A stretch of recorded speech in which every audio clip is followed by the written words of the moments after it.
Hi, I'm Chrissy, and today I'm going to take you behind the line and show you how to make really awesome gluten-free bread using our Simply Amazing bread mix.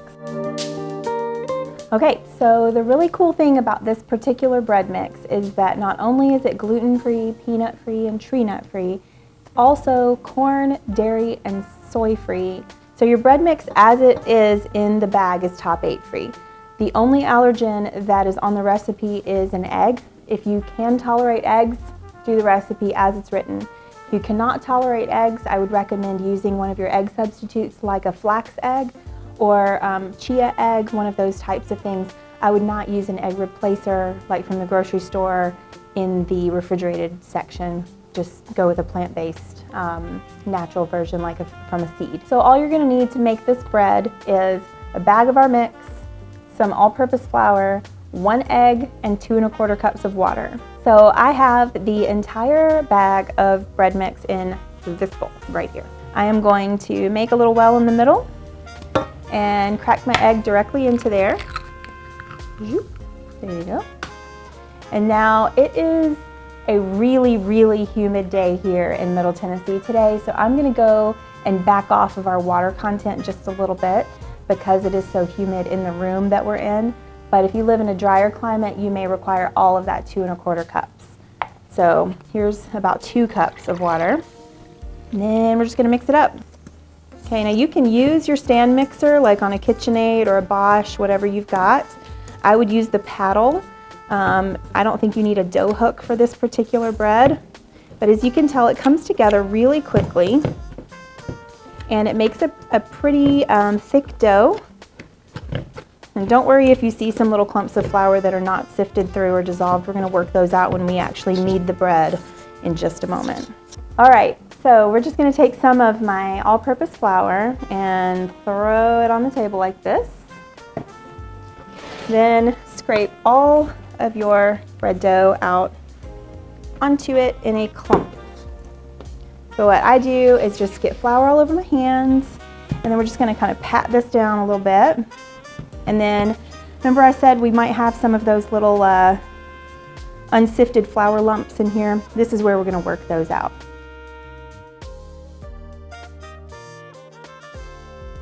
Okay, so this is your nice kneaded cohesive dough. And from this point you can do whatever you want with this bread.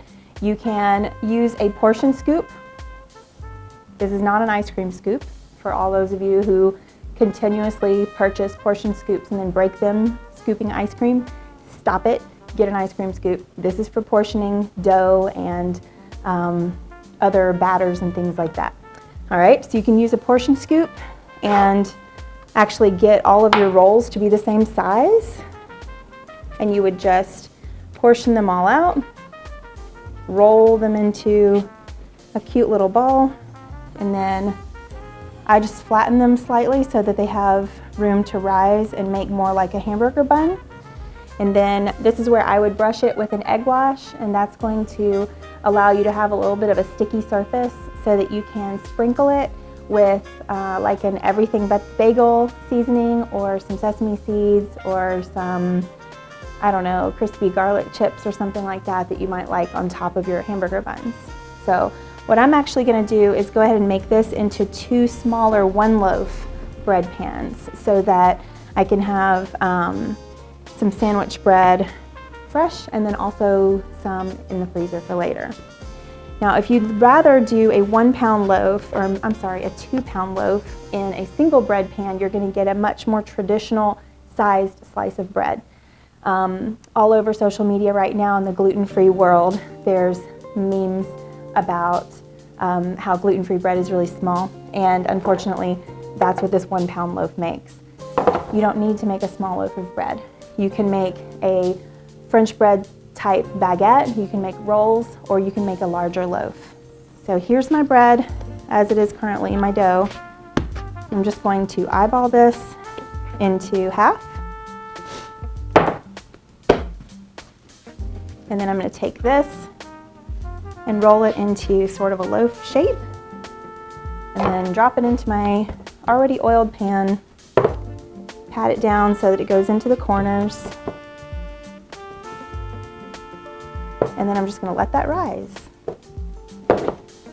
So if you are interested in doing bread in the style of like a rustic sourdough loaf, like you see on all of the Instagram pages of the people who stayed at home and made sourdough for 6 months last year, you can simply make a round ball shape, and this would be more in the style of a boule, B-O-U-L-E, if you would like to look that up.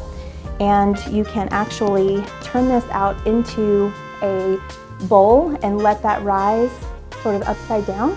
And you're going to preheat a cast iron Dutch oven in your oven and flip this bread into that on a piece of parchment paper and let it bake inside a covered Dutch oven, and you'll get that sort of really cool crusty sourdough-like look from your loaf of bread.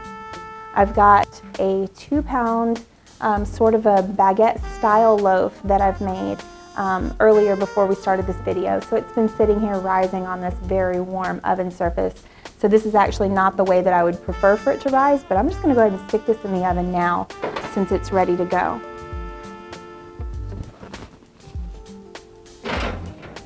So if you have a gas oven, I'm going to teach you a little trick. You can actually get a squirt bottle like this that has a stream function on it, and you can open your oven door real quick and squirt the bottom of your oven, and that's going to create some really quick steam that is going to give your bread a little bit of extra oven spring and a nice crusty surface. Okay, so I had an idea that I think we could make bagels out of this dough. I wanted to try it out while Sam is here to record these videos for you guys. If it works, then I guess this is in the video.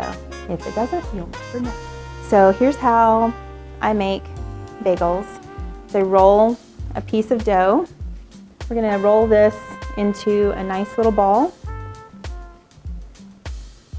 Take my thumb and poke a little hole in the middle, and then I just kind of roll it around to make that hole a little bit bigger. Okay, so I've got some water that is almost boiling, and it has some baking soda and molasses in there. The molasses is just to try to give the dough a little bit of color and a little bit of sweetness on the outside. And the baking soda is sort of bagel magic. You can't do it without it. So you really just need to boil the bagel for about 30 to 45 seconds, just enough to set the dough on the outside so that it's going to get nice and chewy when you bake it.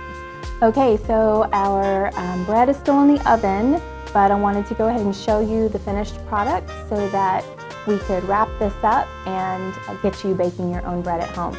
What we did with the bagels was I went ahead and boiled them for about 45 seconds to a minute apiece, put them on a cookie sheet with a Silpat, and then sprinkled them with assorted whatever. These are plain. I've got some salted tops in the oven and a cinnamon sugar.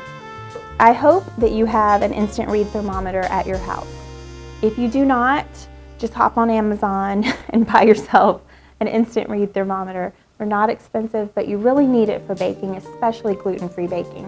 You're not going to want to get this bread out of the oven until it reads 210 degrees in the very center of your loaf. With the loaf bread, you want to wait until it cools completely before you try to cut it. It's going to smell great. You're going to be super curious. You're going to want to know if it tastes good or not. Just wait. Just let it cool all the way out of its pan. It's always better to take them out of their bread pan and let them cool rather than to leave them in the pan with the condensation. Slicing your bread into sandwich-sized slices. This is actually what I was talking to you about with your 2-pound loaf, so that you get more of a full-size sandwich bread instead of the little bitty kind of traditional gluten-free loaves. With your baguette, you can use that, cut it in half and make like a giant sub sandwich to share with your family. Or it makes really awesome garlic bread to have with spaghetti, or you can do a French bread style pizza, and that's also super wonderful. If you're not going to eat your bread right away or within 24 hours, go ahead and freeze it, and probably slice it and freeze it into individual portions so that you can get out only what you need in the future. Freezes really super well, and it defrosts very quickly. Thank you so much for watching our video today. I hope that you've learned something, and I hope that you're excited to try our new bread mix. think you'll really enjoy it. It's very versatile. You can use it for all sorts of things. I'm looking forward to trying it to make some calzones later on tonight. I think that's going to turn out really well. If you have any questions, you can leave me a comment below. Don't forget to hit like and subscribe, and let us know what else you'd like to see from our mixes, and we'll try to make that happen. Thank you so much, and have a great day.